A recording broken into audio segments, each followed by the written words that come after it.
you need to work out 3 to 5 times a week. Most Americans get that. They're like, okay, yes, I understand that concept. Yes. So I said, why don't we take that concept of training, discipline, grit, hustle, consistency, put it in a financial workbook. Well, folks, you're in for a real treat today.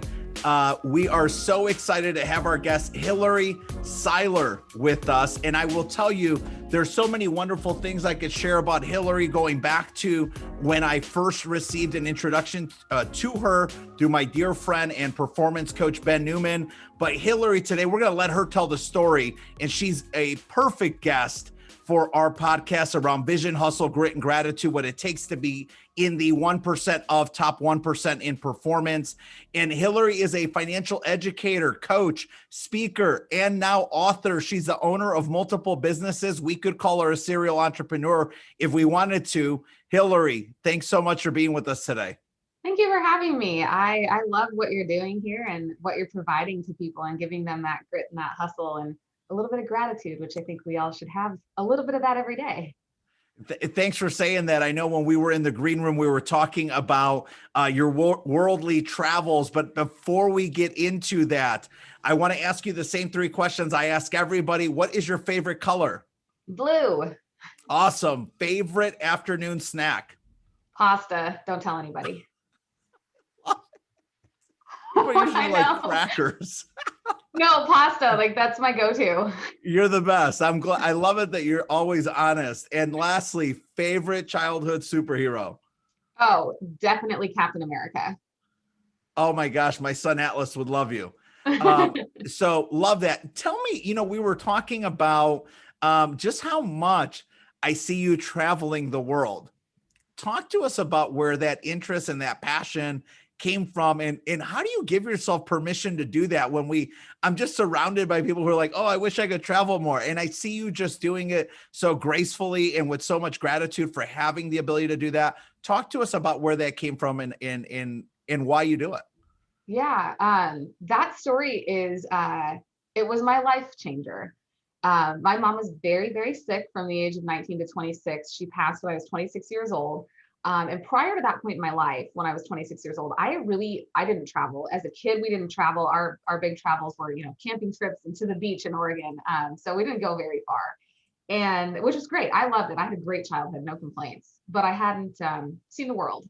And when my mom got sick, I kind of lost my childhood a little bit. I didn't do college like a normal student did. I worked, I went to the class, and then I drove home on the weekends to help my dad.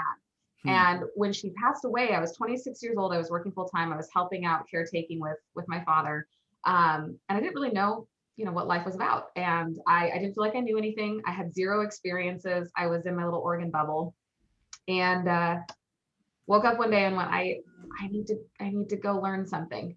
And I was very afraid of everything. Manny, I was afraid of my own shadow.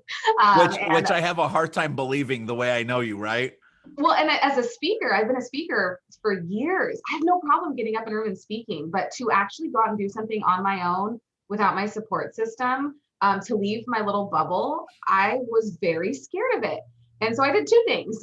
First thing I did was I booked a flight to LA, which from Portland is 2.5 hours. And I had a friend down there.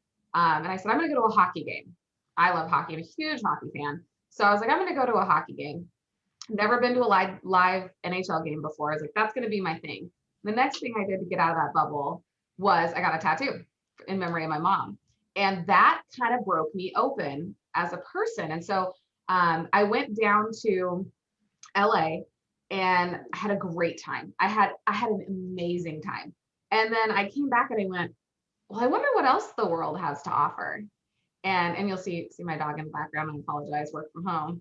And I decided I wanted to start going to NHL cities. I wanted to see games in different cities. And that actually spurred me to start traveling. And so what I did was I talked to my dad and I said, hey, can you take my dogs? How do you feel about that? He said, yeah, I'd love to. And I started traveling. And what that did for me on a personal level was it helped me overcome grief, losing my mother. It helped me overcome losing my grandfather, which happened 8 months after my mom died.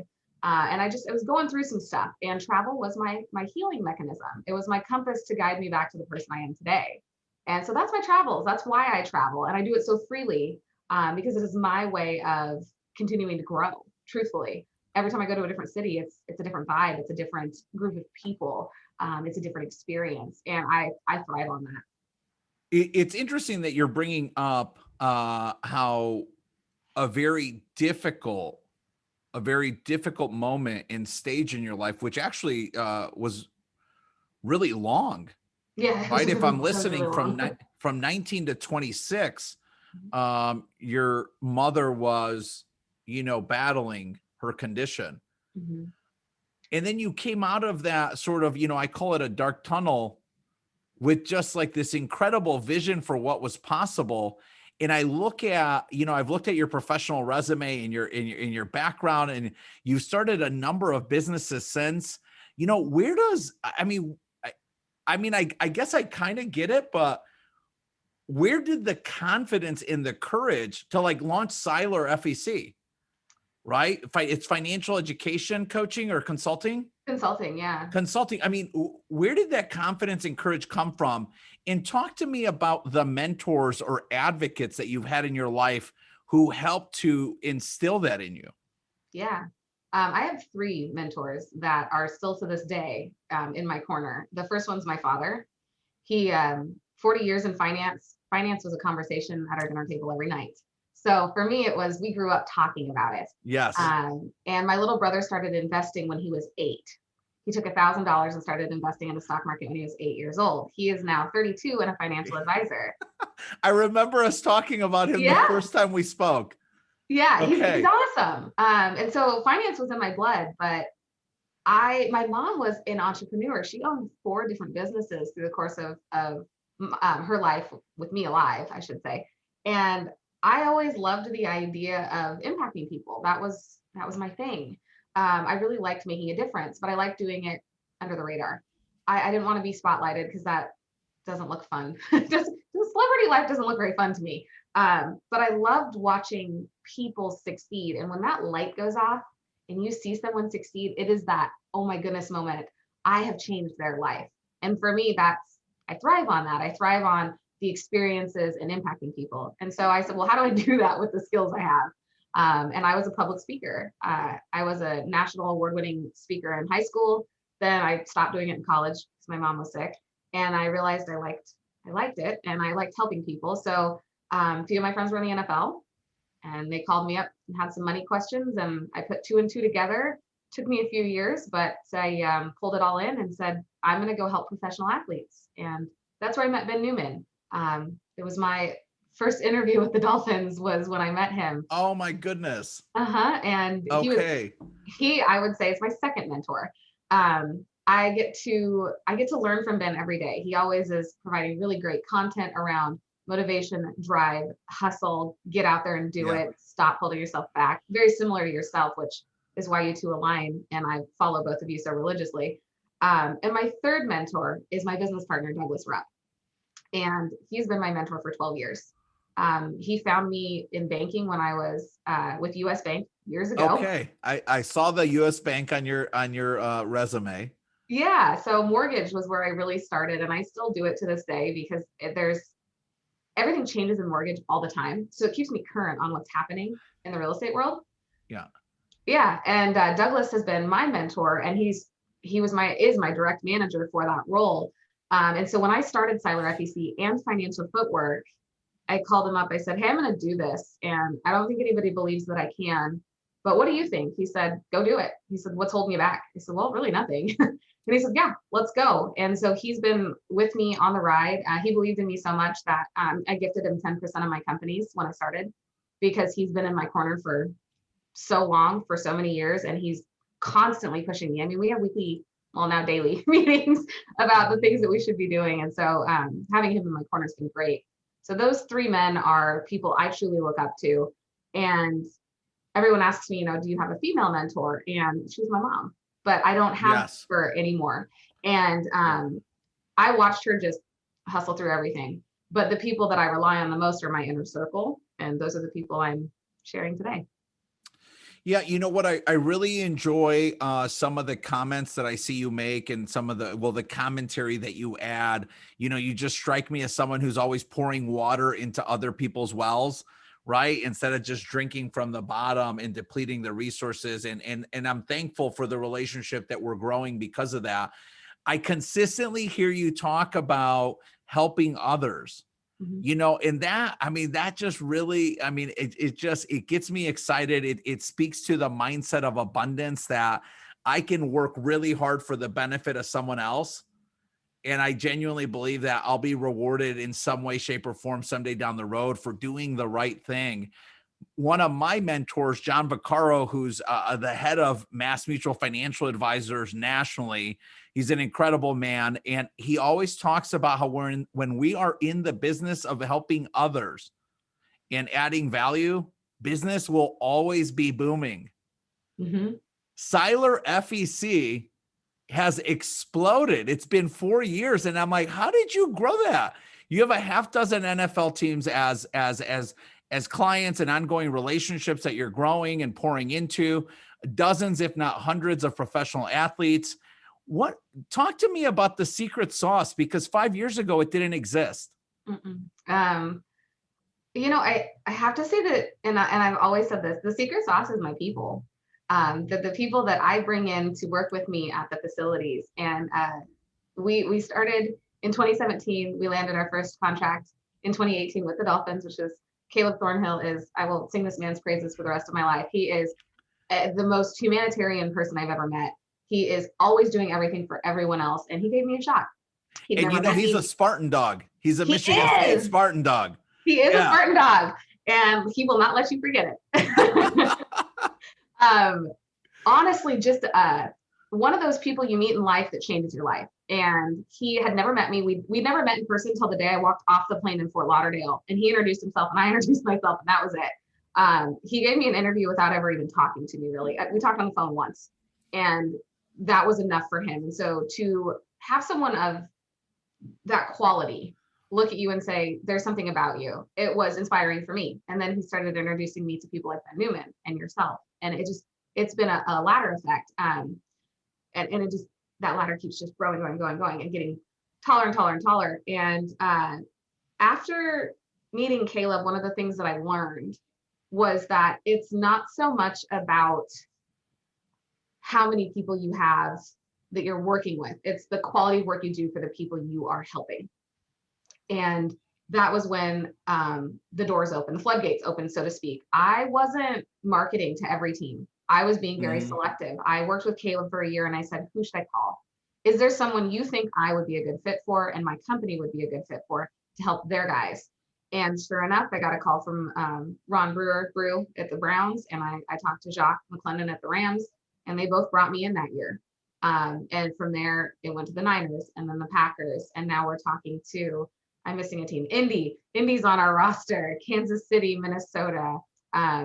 I know I'm missing a few teams and someone's going to kick me for it, but that's, neither here nor there. And what has happened with this is that it's not just me. The people that I've hired to provide financial coaching that are certified financial educators are just as invested in watching these guys succeed as I am, if not more so. And that's how we've won. I will tell you, financial education doesn't pay a lot. It's not going to be your $1 million a year company. Right. And that's great. We don't need it to be. We can go other avenues to generate revenue. But what it does is it allows us to give back and really, really help these men, because I am just one person. These guys, their reach is so much more vast than mine. And that, Manny, is where we make a difference. It's if I can help one player and he can go back to his community and he can ripple effect it. And then we have 180 players that do that. Think about how our communities grow. No, I mean, it goes back to the saying, don't send someone that nobody sent. And so the fact that, you invested and poured a lot into the Dolphins and Caleb's organization and the players, it's no surprise to see why such a tight knit community that allows so few new people into it would be excited to make favorable introductions on your behalf. Talk to us about the vision, because I think that's one thing, and we do have a number of advocates and supporters in professional sports for our podcast, and folks that we serve and try to add value to as well that will listen in. Talk to us about the vision for Seiler FEC. Vision, let's say 2025. Where do you see Seiler FEC? What is the bread and butter, like, value proposition, and who needs to hear that? Yeah. So we are the leading financial education company for professional athletes. That is our mission. That is our goal. That is who we are.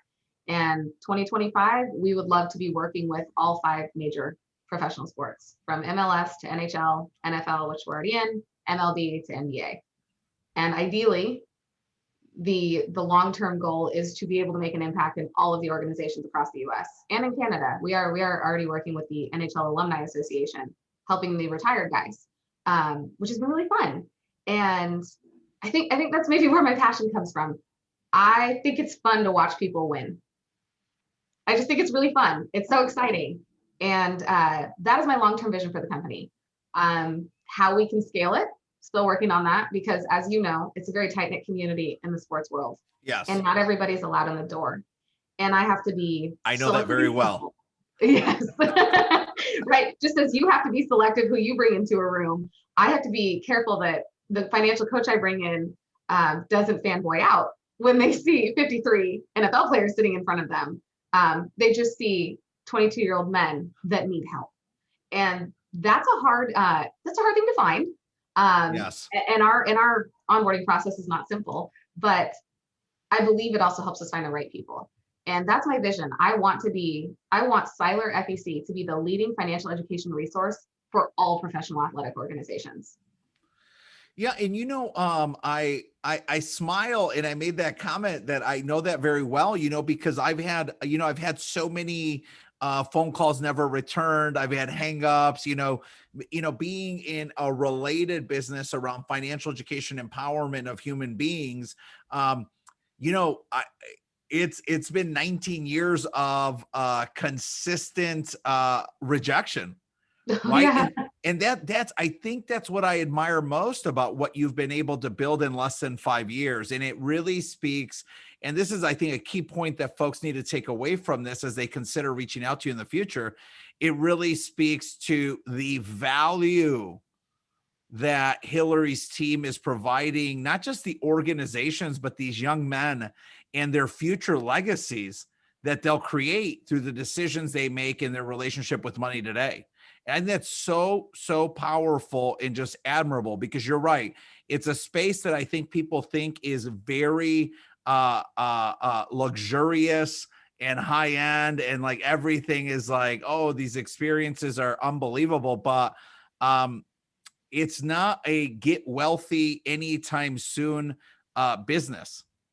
No. Talk to us about the types of people and maybe the process you take folks through to determine whether or not they're a good fit to be these financial coaches and consultants on your team.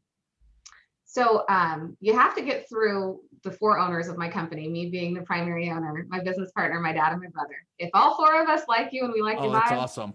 Then we'll take you to the next step.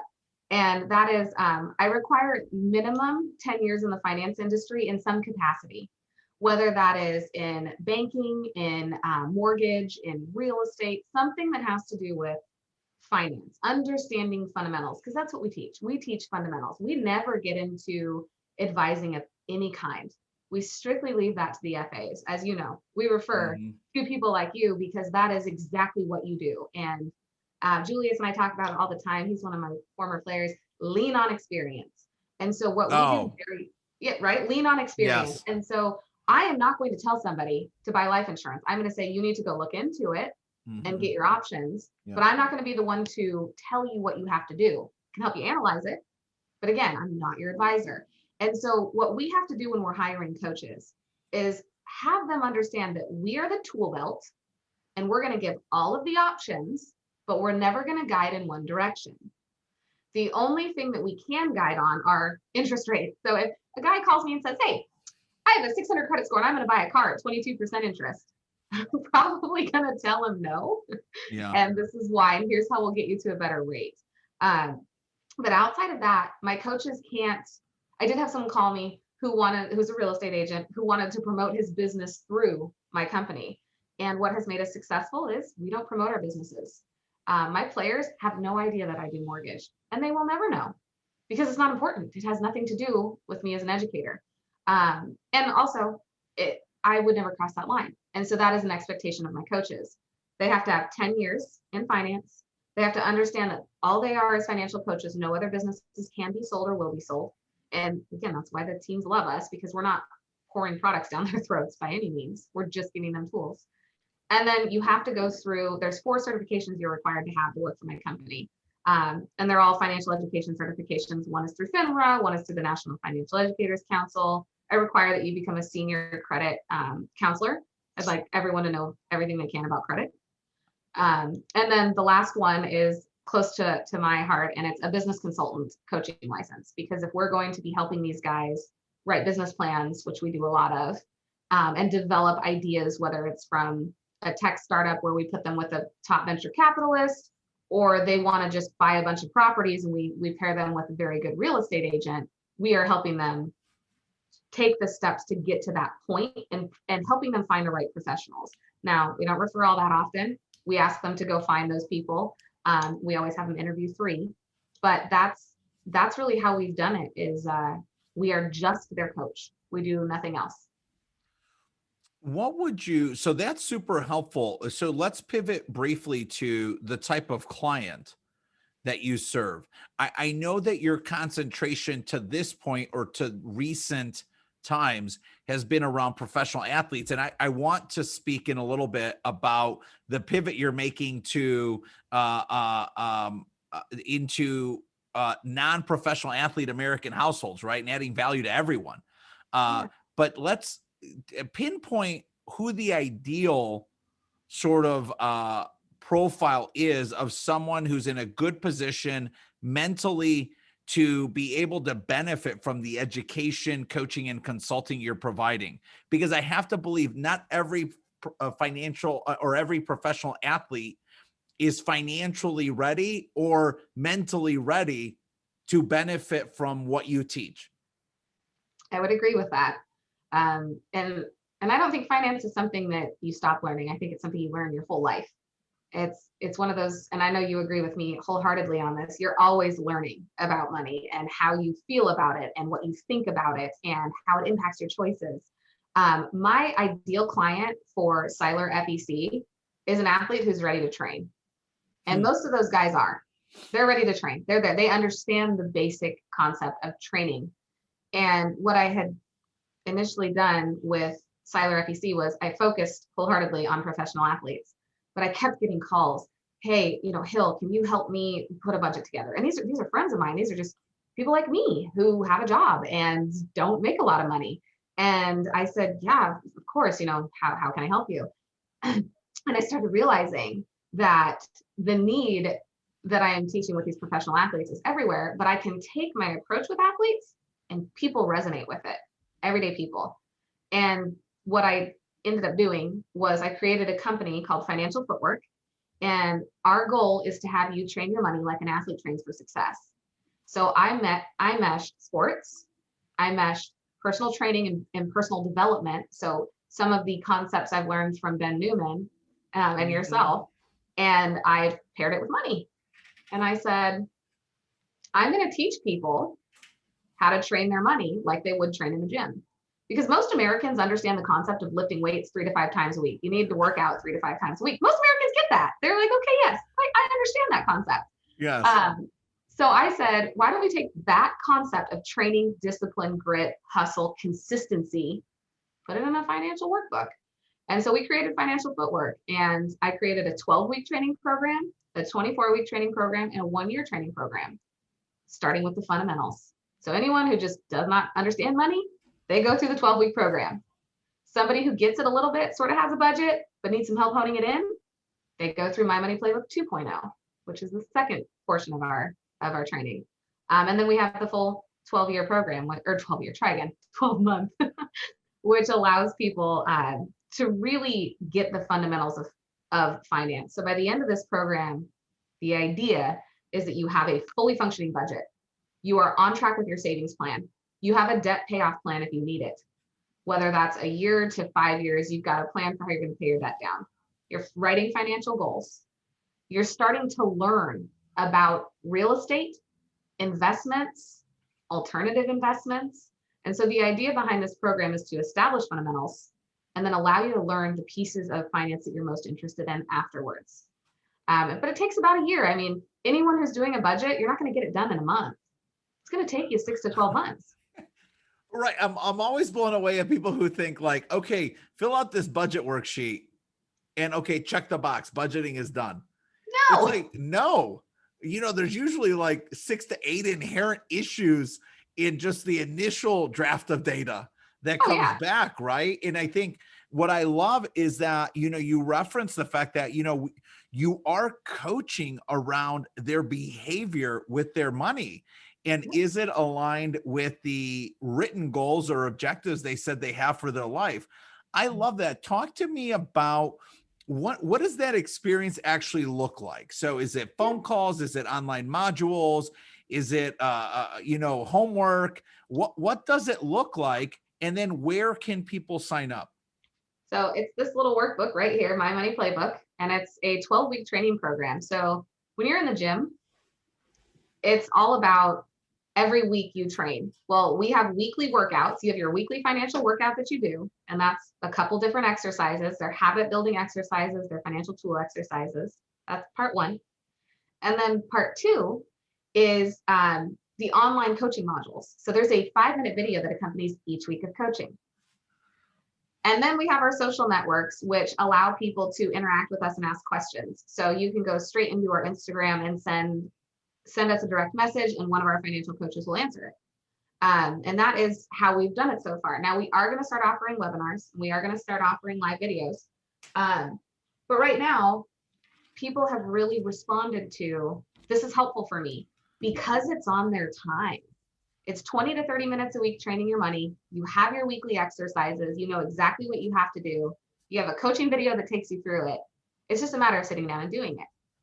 And that's where a lot of my clients have said, I love it because I can do it at 8 o'clock at night and I can sit on my couch and I can have my budget and I can have my glass of wine and I can work this out. Yeah. Or I have some people that's one of the first things that they do in the morning. So like, I need to hammer out my finances, and they look at it every morning. What's my calendar like? Do I have any bills due? What am I getting paid this week? What's happening? And so what we're doing is just like your morning routine, we're instilling a financial routine through weekly workouts and weekly coaching. It completely resonates for me as a consumer. And I think about how much of long-term success really just comes down to forming the right habits and disciplines, but then surrounding yourself with the right people. And I think about how much it comes down to kind of auditing your circles, right? If I set a financial goal or objective for the end of the year, and I build a written plan and a budget for it, but someone who's close to me's lifestyle challenges the disciplines I must maintain to get to my financial objectives, that can have a negative impact. Yes. Talk to me about that. And is that coaching that you're providing a lot of these professional athletes about auditing their circles and their environment? Yeah, we're doing it on both fronts, actually. So with professional athletes, a little different. Those circles are a little bigger and a little bit more wealthy, but they're also a little bit more dangerous, and they can get you in a lot of trouble. Kevin Hart said it best. He said, I can't be friends with professional athletes because they make me go broke, because I'm not at that level. And I love him for saying that, because he always says, stay in your financial lane. And that his commentary on that really resonated with me. And I think it has a lot to do with audit your circle. You don't make as much as the next guy sitting next to you. So don't try to compete at his level, because it's hurting you financially. So when we talk about building a team, we call it building a team. We do this on both companies. I think this goes for consumers and athletes. Who are you surrounding yourself with that is building you up? And who do you need to kick out because they're bringing you down? One of the things we tell people to do with financial footwork, it's our 3rd step in our 4-step process, is build your team. Who's your accountability buddy? who's going to be in your corner helping you reach your financial goals. I have a group of women here in Oregon that are actually going through the My Money Playbook 1.0, which is the first 12 weeks, and they're doing it as a group. And there's, I think, 11 of them. And they are holding each other accountable every week. And they'll send me a message and, hey, 11 of us showed up this week. This is what's happening. And they just give me a rundown. And I'll send them 1 or 2 coaching questions through Instagram. Ask everybody this question, hold each other accountable. And it takes me 2 minutes. And it's really taking them to the next level. So part of the program with athletes is they're already in a circle of people that make very similar money to them, if not a little more, a little less. Yes. Consumers don't have that. We are all at different salaries. Your best friend could be making $1 million. You could be at 30,000 a year. And that's fine. Your goals shouldn't align directly with your friends, but you can hold each other accountable to your own goals. And so building a team is, who do you want to work with on your money? And it's hard to talk about money, but if you can build a strong team, even 3 people, you guys meet once a month as part of your financial goals, you're going to do yourself a service. The more you talk about money, the easier it gets. Well, I think about how much impact and influence, music and TV and the media has on this. I always go back to my favorite album of my college graduation year, which was 2000. It was Skull and Bones by Cypress Hill. And Yes. It came out in Rock Superstar, the track drops, and it's talking about, living large, big house, 5 cars, and how many of us as kids, we're growing up with like nothing.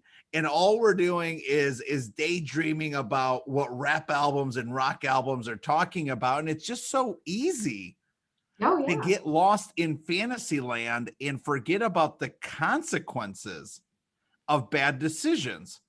Now, that ESPN alone has done a tremendous job of beginning to bring some of those conversations to the forefront of, it's not that easy. It's not this simple. There's ways to avoid these pitfalls and mistakes that somehow media has just made like the athlete, like the bad person. And it's not. It's lack of the right environment, the right mentors, and the right education. I agree completely. So share a little bit about how that is something that Seiler FEC is combating, and other things, maybe non-traditional things you're doing to get the word out about your educational consulting program, because it's a tremendous program. And if right now it's on the radar of a dozen professional teams, it really should be on the radar of a few hundred professional teams. And so what are some non-traditional ways that you're communicating that message out? And what is that message? Yeah, so for Seiler, it's the athletes. They are our messengers. They are our biggest advocates. And a lot of NFL, what people don't know is NFL players talk to NBA guys, and NBA guys talk to MLB guys. They all talk. They're all friends. And it's going to happen organically for me.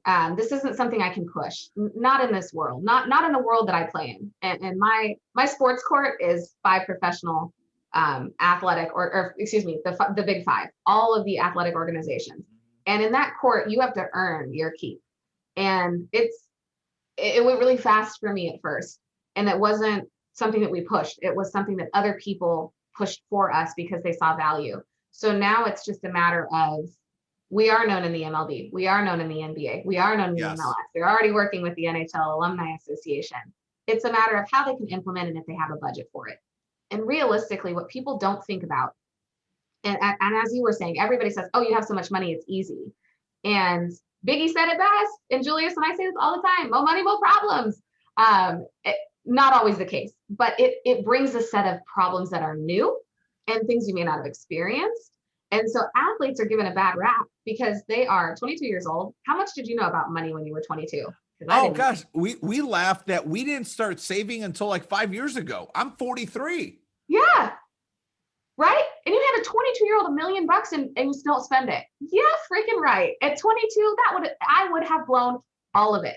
And so the way we're combating that is we get them in rookie camp before they get their contracts. Yeah. And we show them what the loss is if they spend that money. If you spend $120,000 on your gold chains, that's costing you $1 million in 10 years. And that's enough for a lot of these guys to say, I don't want to be that guy. I still want to buy some nice things, but there's something called moderation, and it's a beautiful thing.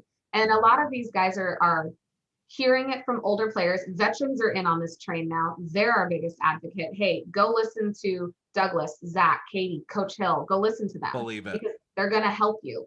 And that's one of our big motivating factors is we've got the players on our side. And that will help us propel the message long-term to other sports. So I just had this moment right now. I had a light bulb moment, and I'm wondering, financial footwork seems like an incredible resource for parents of aspiring professional athletes. Yes, it is. And I'm thinking in my mind, right? We're surrounded by these, middle school going into high school phenoms and parents who say, hey, I want to make sure that my child is surrounded by the right people as he or she transitions to college and hopefully beyond, right? Where would a parent who hears this someday down the road, where would they find the information for Seiler FEC and your financial footwork team? Yeah, so financial footwork is www.financialfootwork.com. You can see everything on there. You can see our training programs are broken down piece by piece. You can watch some of the videos on how we do our program and how we encourage people to build their team and watch the videos and stay consistent. We actually work with companies as well with financial footwork. We're working with HR teams and bringing this in for all of their people. So our demographic for footwork is 16 to 55, and anybody who just needs some help with finance, whether it's one area or everything. And so that is something that we're really pushing because, again, this isn't directed to professional athletes, it's directed to everybody. It's great for up and coming athletes because they understand training. But anybody who understands training and is ready to commit, this is the right program. If you're not ready to commit and you're not going to give yourself 20 to 30 minutes a week, don't do it because it's not going to do you any good. And I don't want you to waste money. So that's how I look at it. We often talk about the genius is in the simplicity. Simplicity allows people to believe I can too. And I love that you're like 20 to 30 minutes a week. That's it. Wow. And you can break it up into 10-minute sections because each workout has 2 to 3 workouts. So if you want to do 10 minutes one day, 10 minutes the next, 10 minutes at the end of the week, go for it. And some of the exercises don't take 10 minutes. Some of them take 5. It just depends on where you're at in your month. Yes. And how you're spending your money. Because that's a big piece of it. Okay. So this has been a great conversation. I know that folks are going to want to follow up with you. They're going to want to follow you. They're going to want to keep track of all the progress that you're making, both with Seiler FEC, financial footwork. And hey, let's not forget, if you're not a client on that side, you can become a loan origination client, right? If everyone is refinancing today, they are. The world is refinancing and they should before this thing ends, right? Yeah, the rates are low. It's crazy. Where can folks most easily find you? Where can they find you? But then what's your preferred method to be contacted? Easiest way to find me is on Instagram because I have that up and running at all times. Email is great, but I get inundated with that a lot. And I have someone else monitoring my inbox some of the time. So I'd rather be able to talk to you directly. They can go to Hillary_Seiler or at Financial Footwork, literally just at Financial Footwork or at Seiler FEC. Very, very simple. You can find me on all 3 of those pages. I control those accounts along with some of my financial coaches. So you'll be getting in touch with us directly. Okay. I love it. 2 last questions. Yeah. What is or who is the organization or the person that you're absolutely obsessed about having a quick conversation with on how you can add value to them, their folks, or their organization? Oh gosh. I mean, just put someone at the top of the list that's been on the list the longest. Amazon. Jeff Bezos has been on my list forever. I mean, if I could have 10 minutes with Jeff Bezos, I feel like that would be life-changing. He also has how many thousands of employees that I could impact? I mean, I'm reaching for the stars here, people. I realize that, but yeah. I love that. That's what you should do. I'm just so thankful that you did that because most of us would like pick some like 1,000-person company, right? No, you elected the world dominator, and I love it. I would love to. 10 minutes with Jeff Bezos, life-changing, just life-changing. Okay, last question. Yes. Who's someone that recently just blew your mind, far exceeded expectations, and hey, you just want to make sure you give them a quick shout out? Oh, definitely. I know this is totally cliche, but I'm gonna have to take it back to Ben Newman, because Ben just put together an Newman, you're everywhere in my life, dude. He is going to change. He has changed my life, but he's offering a boot camp, and only 8 people have been invited. And he put it out to the public, but it's, he was exclusive in who he picked. And he is going to go through his entire model on how he's done everything with his business. And being that he is one of my mentors, to actually be able to take the curtain down and see everything, life-changing. I can't even tell you, June 30th can't get here soon enough. I'm so stinking excited. Yes, that's who I have to shout out to, because most people don't give their business secrets away. And he's giving a full access view of everything he's done. And I can't wait. Okay, so let me just share one Ben Newman story, and then we're going to end. So about a year ago, maybe a year and a half ago, right before the pandemic, I have Ben come in, and another really good buddy of mine and mentor, Paul Blanco. Yes. They fly in, they come and they visit with me for a couple days, and they speak at one of our major firm events, and it was incredible. One of Ben's deals is like, hey, I'm not coming in unless we go work out at 5 a.m. Yep. He would say 3, except I'm not doing that. Right. And so Ben stays at our home when he comes in. So he gets up, he worked out before we even left for Equinox. We get to Equinox, and it's him and Paul Blanco. And Blanco is like an Adonis himself. Yeah. Like he could still probably play professional soccer, football, or rugby. And they just get at it. And I am like the worst third leg to the 3-legged stool. Let me say this. I literally went 2 months after that workout not working out again because of my knee. That's them. So when you say, hey, like, he inspires me, he's someone I look up to, he's a game changer, he's the rising tide that will lift all boats. Yes. I agree. Just 100%. You gotta be ready for it. 2 months. You really say that at the gym. And that's Ben Newman. It might have been 3 months. Oh my gosh. But that was Ben Newman, and you gotta love him for it. Man, Hillary, you are one of the best guests I've had on. Oh. I love it. I think I will say this. You have broken into one of the most difficult spheres of influence that exists on this planet, and that's professional sports, and that's the NFL.